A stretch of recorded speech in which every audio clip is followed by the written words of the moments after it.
कार्यक्रम के पुण्यार्चक हैं श्रीमती कुसुम जैन मातेश्वरी, नेहा नीलम, विकास जैन, प्रीति राजीव जैन, आदि सान्या, समकित देशना सिद्ध वेदिका मोदी परिवार, सोराई वाले बाहुबली नगर, ललितपुर। ओम नमः सिद्धेभ्य। पंच परमेष्टि भगवान की परम पूज्य आचार्य भगवंत गुरुवर विशुद्ध सागर जी मुनि महाराज की, परम पूज्य मुनि श्री सुप्रभ सागर जी महाराज की,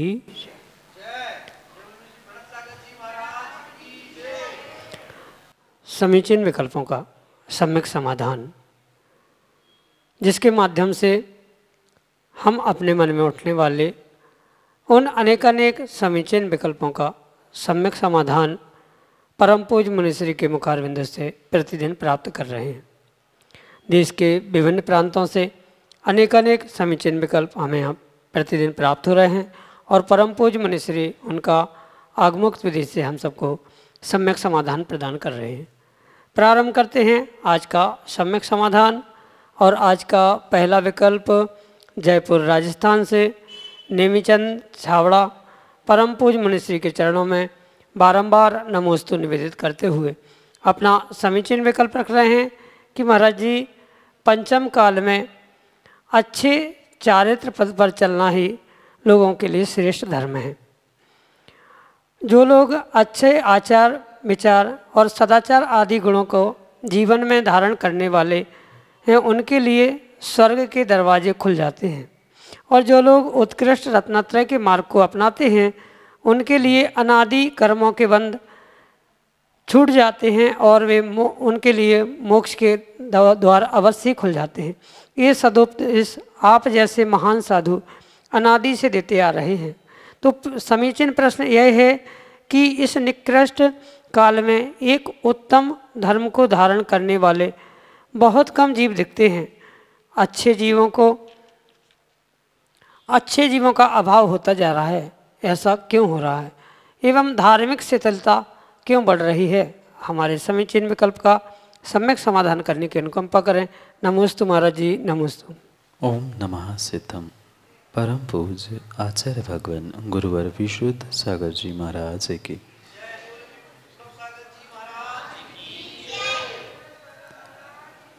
कुछ द्रव्य, क्षेत्र, काल और भाव, इन सब का प्रभाव व्यक्ति के जीवों की उस परिणाम परिणति पे अवश्य ही पड़ता है।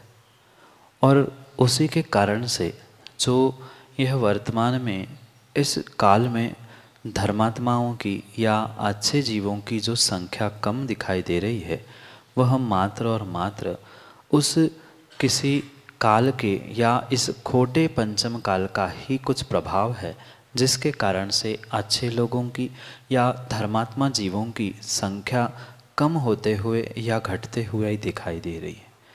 इतना ही नहीं, अपितु जो उस चक्रवर्ती आदि को स्वप्न आए थे, उस स्वप्नों का फल पूछते हुए भी जो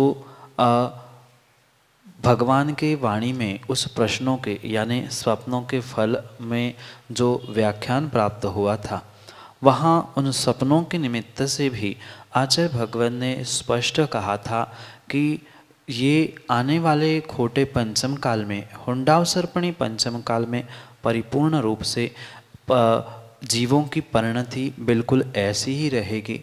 वह कहने के लिए, दिखाने के लिए तो धर्मात्मा होंगे, पर वास्तविकता में वह धर्मात्मा पने से शून्य होंगे। और वो भगवान की वाणी ही साक्षात वर्तमान में सत्य हो रही है कि उन्हीं के निमित्त से यह पंचम काल के जीवों की ऐसी विपरीत परिणति या धर्मात्मा पाने का अभाव, ये मात्र और मात्र एक वह भगवान की वाणी में खिरना एक निमित्त भूत था। भगवान की वाणी में खिरने से ऐसा नहीं हो रहा है, अपितु जो होने वाला था उसको ही भगवान के वाणी में भगवान ने अपने केवल ज्ञान से जाना था और हम सभी के लिए दिव्य ध्वनि के माध्यम से उद्घाटित किया था। वह एक बहिरंग निमित्त तो था ही, पर जैसे कि पहले ही मैंने कहा, द्रव्य का, क्षेत्र का, काल का और भावों का प्रत्येक जीवों के साथ कहीं ना कहीं संबंध होता है। और इस हुंडावसर्पणी पंचम काल का ही कुछ ऐसा प्रभाव है, जैसे कि तीर्थंकर आदि के निमित्त से भी, धर्म के आदि निमित्त से भी जो बहुत सारी अनहोनी घटनाएं घटी है, वह भी इस हुंडावसर्पणी काल में ही घटित हुई। और इसी कारण से जो धर्मात्मा के परिणति और तथाकथित धर्मात्माओं की जो संख्या कम हो रही है, मात्र और मात्र ये पंचम काल का अभाव है। और भगवान की केवल ज्ञान में वर्तमान के जीवों की ऐसी परिणति झलकी थी जो कि उन्होंने उस स्वप्नों के फल के रूप में उद्घाटित किया था। इसी कारण से परिपूर्ण रूप से ये वर्तमान में स्थिति दिखाई दे रही है कि धर्मात्माओं की संख्या, अच्छे जीवों की संख्या घट रही है, कम हो रही है। यही आपके लिए सम्यक समाधान। श्रीमती सरला जैन, इंदौर, मध्य प्रदेश से अगले समीचीन विकल्प के लिए ऑडियो मैसेज के रूप में हमारे सामने। परम पूज्य मुनि श्री को मेरा बारंबार नमोस्तु। मेरा विकल्प है कि मनुष्य जन्म लेता है तब अपने कर्म अनुसार सही स्टेशन पर ठहरता है, किंतु जन्म के साथ रिटर्न टिकट तो उसके पास होता है, पर वह कौन सा स्टेशन होगी उसे पता नहीं। ऐसा क्या करे कि सही स्टेशन पर पहुँचे।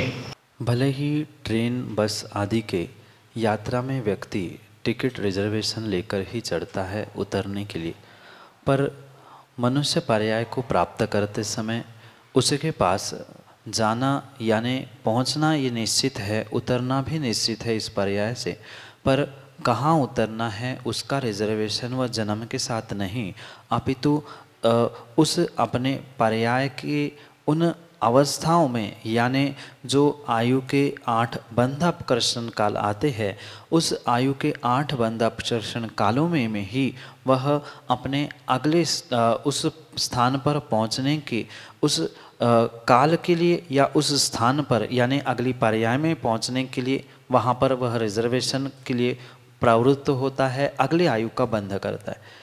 उसके जो वर्तमान के आयु का समाप्ति का काल है वह परिपूर्ण रूप से भले ही वह अपने जन्म के साथ लेके आता है, पर अगली पर्याय में कहाँ जाना है उसका निर्णय वह उसी पर्याय में करता है।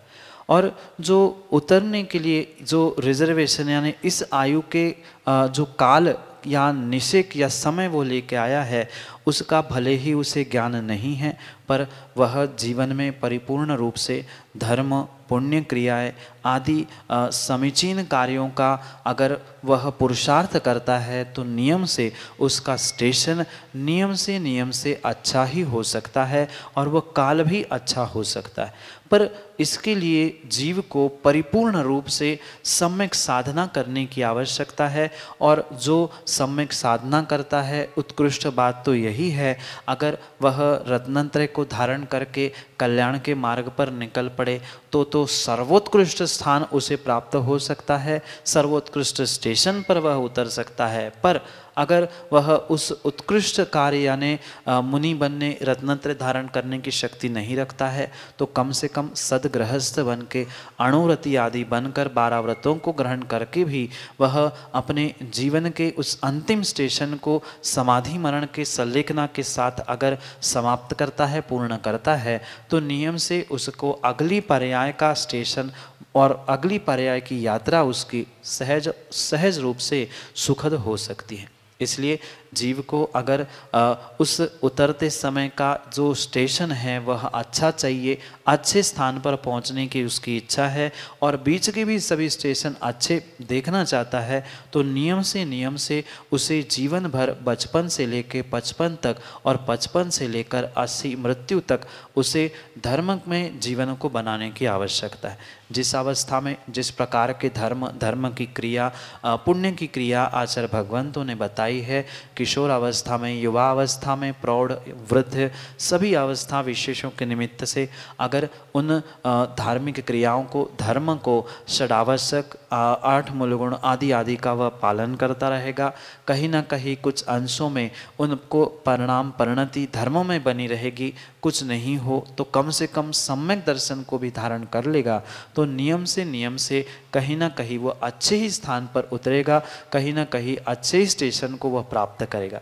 इसलिए जीवन भर यानी जन्म से जब से समझ या जब से विवेक उस जीव के पास प्राप्त होता है, तब से अगर उसने विवेक के साथ अपनी प्रत्येक क्रिया धर्म के साथ जोड़ते हुए करने का प्रयास करेगा, तो नियम से उसके बीच के स्टेशन, अंतिम स्टेशन और अगले पर्याय का भी स्टेशन बहुत अच्छा ही होगा, बहुत उत्कृष्ट ही होगा। यही आपके लिए सम्यक समाधान। बाल ब्रह्मचारी सौरभ भैया जी अगले समीचीन विकल्प के लिए हमारे सामने। पूज्य मुनिराज के श्री चरणों में सिद्ध शुद्ध भक्ति सहित नमोस्तु। मेरा यह विकल्प है कि क्या चातुर्मास मात्र जैनागम में ही है या फिर अन्य दर्शनों में है, इसे सम्यक समाधान का रूप प्रदान करें। नमोस्तु महाराज जी, नमोस्तु महाराज। चातुर्मास की तो मुख्यता जैन दर्शन में ही प्राप्त होती है, पर कुछ कुछ ऐसे भी दर्शन हैं जहाँ उस जैन दर्शन के प्रभाव से कह दो, या कुछ जैन दर्शन के जैन धर्म से प्रभावित होते हुए कुछ दर्शनों में भी ये चातुर्मास की व्यवस्था प्राप्त होती।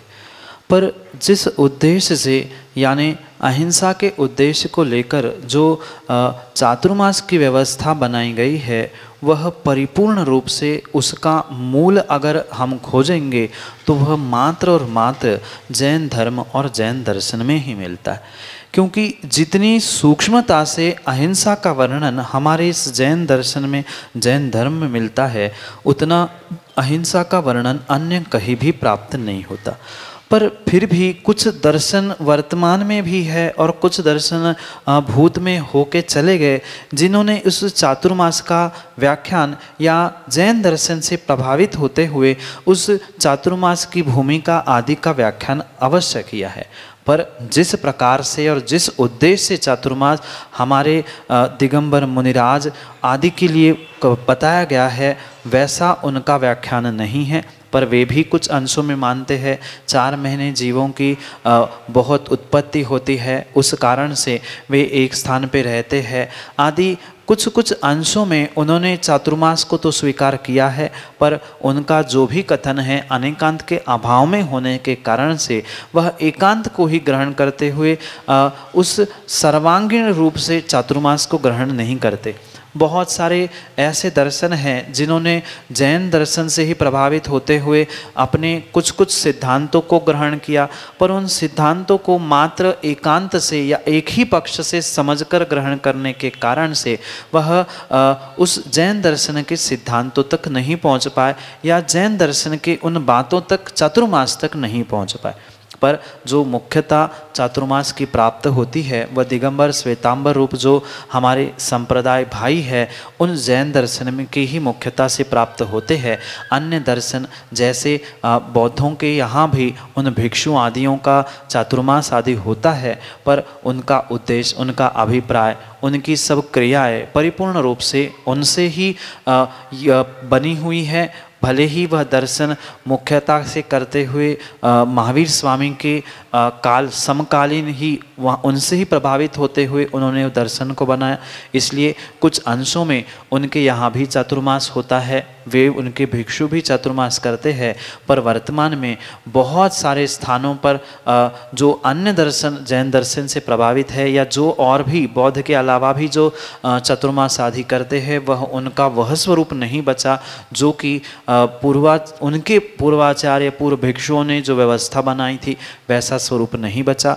और जो वास्तविक स्वरूप चातुर्मास का है वह मात्र मुख्यता से जैन धर्म, जैन दर्शन में ही प्राप्त होता है। उससे प्रभावित कुछ 2-4 दर्शन जरूर है, पर उनके यहाँ वैसा चातुर्मास नहीं होता जैसा हमारे यहाँ जैन धर्म, जैन दर्शन में अहिंसा की मुख्यता से किया जाता है, वैसा नहीं होता। इसलिए उस अपेक्षा से जैन दर्शन में ही होता है, पर कुछ अंशों में एकांत से ही सही, पर उसी बात को उन्होंने पकड़ा है, नाम वही है और लगभग वही कार्य वह भी करते हैं। इसलिए कुछ अन्य दर्शनों में, बौद्ध जैसे दर्शनों में भी उसकी भूमिका प्राप्त होती है। यही आपके लिए सम्यक समाधान। अगले समीचीन विकल्प के लिए सागर मध्य प्रदेश से एक छोटी सी बालिका वाणी जैन अपने समीचीन विकल्प के साथ हमारे सामने। नमस्ते महाराज जी, नमस्ते। कि आप जब उपवास रखते हो तो आपको भूख नहीं लगती क्या? हमारा समाधान करें। भीतर समीचीन विकल्प आने के लिए कोई उम्र का बंधन नहीं होता। एक बाल्य अवस्था में भी जीव अपने उस समीचीन विकल्प को प्राप्त कर सकता है, और ऐसा ही कुछ विकल्प इस गुड़िया के भीतर है, क्योंकि व्यक्ति प्रत्येक कार्य करने से पहले स्वयं को टटोलने के साथ साथ अपने से जो बड़े होते हैं उनके अनुभवों को प्राप्त करना चाहता है। बेटी, ये परम सत्य मानना, भले ही मुनिराज उपवास करते हैं पर उनको भी भूख लगती ही है। अंतर इतना है कि भूख लगने पर भी वह भूख से पीड़ित नहीं होते। समझने का प्रयास करना कि जो वर्तमान में जितने भी मनुष्य है, जीव है, उन सबको समय पर, पेट खाली होने पर, कर्म का उदय आने पर नियम से भूख लगती ही है। चाहे बालिका हो, बालक हो, युवा हो, प्रौढ़ हो, मुनिराज हो या कोई भी हो। जब तक जीव भगवान नहीं बनता है, अरिहंत भगवान नहीं बनता, तब तक उन्हें भूख लगती ही लगती है। अंतर इतना है कि उन्होंने यानी मुनिराजों ने उस भूख की तरफ ध्यान देना छोड़ दिया है। यानी समय पर जो उनकी आहारचर्या का समय होता है, उस समय पर मुनिराजों को भी क्षुधा वेदनी कर्म के निमित्त से भूख लगती है, अवश्य लगती है, पर उनके उस भूख लगने के पीछे वे पीड़ित नहीं होते या मुझे भूख लगी है इस पर ध्यान नहीं देते हुए वे अपनी आत्मा की यानी स्वयं की साधना में लीन होते हैं, इसलिए वे भूख से दूर होते हैं। पर इसका अर्थ ये नहीं है कि उनको भूख नहीं लगती। जैसे आपको समय पे भूख लगती है, ऐसे ही उनको समय पे भूख लगती है। अंतर इतना है कि आपको 2-2 घंटे बाद भूख लगती है, पर उन्होंने अभ्यास प्रयास करते करते करते दिन में एक बार खाने का नियम किया होता है, इसलिए बाकी समय तो उनको भले ही भूख नहीं लगे, पर जो आहार का निर्धारित समय होता है 9, 10, 11 बजे के आसपास, उस समय पर उनको भी भूख लगती ही लगती है, पर उनका ध्यान उस भूख की तरफ नहीं होता उससे, इसलिए वह पीड़ित नहीं होते, दुखी नहीं होते हैं। वह भूख लगना ये तो शरीर जन्य या कर्मों के निमित्त से वर्तमान में जीव की ही परिणति है, पर उस पे कितना ध्यान देना कितना नहीं देना ये निर्णय स्वयं को करना पड़ता है। जैसे कई बार आप खेलते खेलते गिर पड़े होंगे, आपको लगा होगा जब साइकिल चलाते हुए या खेलते हुए लगा भी था, पर तब आपके दिमाग में यही धुन थी, हमें तो साइकिल चलाने, हमें तो खेलना है, हमें तो मात्र घूमना है। उस समय पे शरीर पे लगा हुआ घाव जो दर्द कर रहा था, खून भी बह रहा था, पर आपका ध्यान उधर नहीं था। कहाँ था? खेलने की तरफ था। तो पूरा मन खेलने की तरफ था, तो आपको वो लगा हुआ घाव ही नहीं समझ में आया। जब घर आप पहुँचे, माँ ने पूछा बेटा ये क्या हुआ, फिर आपकी दृष्टि गई, फिर उस खून को देख के फिर आप रोने लग गए। क्या उस समय पर आपको तकलीफ नहीं हुई थी? हुई थी, पर आपका ध्यान उस घाव की तरफ, दर्द की तरफ नहीं था, आपका ध्यान मात्र खेलने की तरफ था।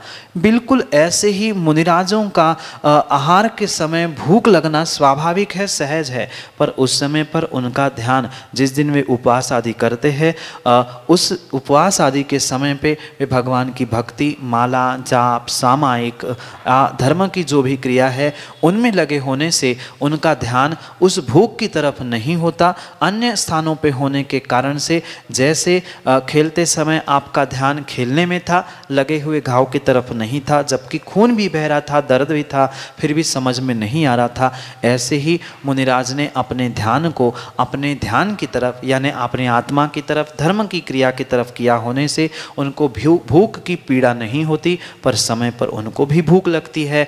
अभ्यास करते करते, उपवास करते करते वह भूखे रहने का प्रयास करने से ही उनके पापों की निर्जरा होती है, क्योंकि असमय पे बार बार खाने से या कभी भी खाने से वह पाप तो लगता ही है। वह पापों से बचने के लिए अपने उस भीतर की भूख को भी सहन कर लेते हैं। वह ध्यान अपने आत्मा में, अन्य धर्म की क्रिया में होने से वह भूख से पीड़ित नहीं होते, पर उनको भी भूख लगती है। यही आपके लिए सम्यक समाधान।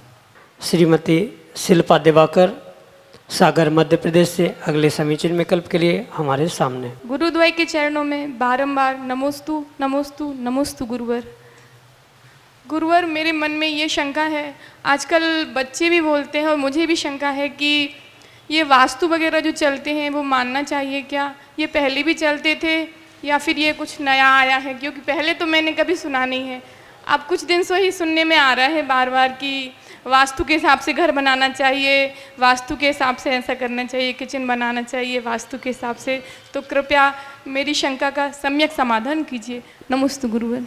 वास्तु विज्ञान माँ कोई आज की व्यवस्था नहीं है, अपितु ये पूर्वाचार्यों प्रणीत ग्रंथों के द्वारा ही प्राप्त हुई व्यवस्था है। पर वर्तमान में उस वास्तु विज्ञान का बहुत सारा भूत जीवों पर चढ़ा है। जितना भूत दिमाग में लोगों के चढ़ाया गया है या जितना हवा उस वास्तु का बनाया गया है, उतना हवा वास्तव में वास्तु का नहीं है। वास्तु कुछ अंशों में निमित्त हो सकते हैं, साधन हो सकते हैं, पर परिपूर्ण रूप से जीव का स्वयं का पुण्य पाप ही उसके लिए निर्भर करता है।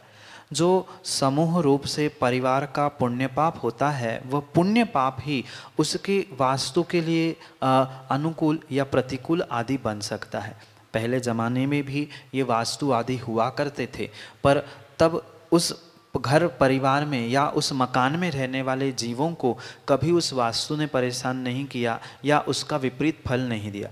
पर उसी घर में जो आने वाली पीढ़ी या वर्तमान की पीढ़ी रहती है वो परेशान देखी जाती है। उसके पीछे का कारण मात्र और मात्र एक ही है कि जीव का वर्तमान में दिन ब दिन पुण्य घटता जा रहा है। और स्वाभाविक सी बात है, जब पुण्य घटता है तो ये बहिरंग निमित्त स्वयं ही उसको प्रभाव डालना प्रारंभ कर लेते। पहले भी वास्तु विज्ञान था, वास्तु शास्त्र थे, ये आज की उपज नहीं है। हमारे पूर्वजों ने, हमारे आचार्य भगवंतों ही नहीं, भगवान की वाणी में भी जो ये वास्तु के विषय में लिखा या कहा मिलता है वह परम प्रमाणित है। पर ये वास्तु ज्योतिष आदि मात्र निमित्त है, साधन है। जीव का तीव्र पुण्य का उदय होता है तो किंचित भी ये प्रभावशाली नहीं होते, और थोड़ा सा ही पुण्य का उदय कम होता है या थोड़ा सा ही पाप धक्का मारता है तो ये निमित्त सामने आ जाते हैं। इसलिए कुछ अंशों में अगर हम वास्तु को स्वीकार कर रहे हैं, हवा ना बनाते हुए सामान्य रूप से वहाँ तक स्वीकार है, पर उसे हवा उसका भूत बना के उसके बिना कुछ नहीं होगा, उसके बिना जी नहीं सकते, वो ही सब कुछ है, ऐसा मान के अगर निर्णय करेंगे तो ये हमारा समीचीन निर्णय नहीं होगा। समीचीन निर्णय तो यही है, हम अपने उस वास्तु के साथ साथ पुण्य को भी बढ़ाने का प्रयास करें। पुण्य कार्यों में, धर्म कार्यों में हमारी परिणति रहेगी तो नियम से वह कुछ अंशों में उदय में आने वाला वास्तु या वे सब निमित्त अपने आप ठंडे या उपशमता को प्राप्त हो सकते हैं। इसलिए कुछ अंशों में वास्तु को भी मानना चाहिए, क्योंकि पूर्वाचार्य भगवान के द्वारा कथित है, प्रणीत है, इसलिए वो सत्य भी है। पर उसका हवा या उसका भाव बना के हुए, उसका भूत बनाते हुए ना जिए, कुछ अंशों में माने, अपने पुण्य को भी बढ़ाए, तो हम उससे कभी भी पीड़ित नहीं हो सकते। यही आपके लिए सम्यक समाधान। जय जिन बंधु, आप हम सभी लाभ ले रहे थे बहुचर्चित कार्यक्रम समीचीन विकल्पों का सम्यक समाधान। यह कार्यक्रम प्रतिदिन 5:13 पे YouTube चैनल सुप्रभुवाच के माध्यम से प्रसारित होता है एवं उसका प्रसारण पारस टीवी चैनल के माध्यम से शाम को 4 बजे होता है। अगर आप अपने मन में उठने वाले विकल्पों को हम तक पहुंचाना चाहते हो, आपकी जिज्ञासाएं, अपने प्रश्न हम तक पहुंचाना चाहते हो, तो हमारा जो नंबर है 8707548811, यह व्हाट्सएप का नंबर है। इस पे आप व्हाट्सएप के द्वारा अपना ऑडियो मैसेज या टेक्स्ट मैसेज के द्वारा अपना विकल्प हम तक पहुंचा सकते हो। जीमेल के द्वारा samyak.samadhan@gmail.com, इसके माध्यम से भी आप अपना विकल्प हम तक पहुंचा सकते हो। और सुप्रभुवाच इस चैनल को लाइक करें और सब्सक्राइब करें, क्योंकि उस पर सुविशुद्ध ज्ञान धारा प्रतियोगिता का संचालन हो रहा है और आप उस कार्यक्रम में भाग लेके अपने ज्ञान की बढ़ोतरी करते हुए साथ साथ पुरस्कार भी प्राप्त कर सकते हैं। अधिक जानकारी के लिए आप सुप्रभुवाच यूट्यूब चैनल को सब्सक्राइब करें। मैं मुनिश्री के चरणों में नमोस्तु करते हुए आज के इस कार्यक्रम सम्यक समाधान को यहीं पे विराम देता हूँ। नमोस्तु नमोस्तु नमोस्तु। इस कार्यक्रम के पुण्यार्चक हैं श्रीमती कुसुम जैन मातेश्वरी, नेहा नीलम, विकास जैन, प्रीति राजी जैन, आदि सान्या।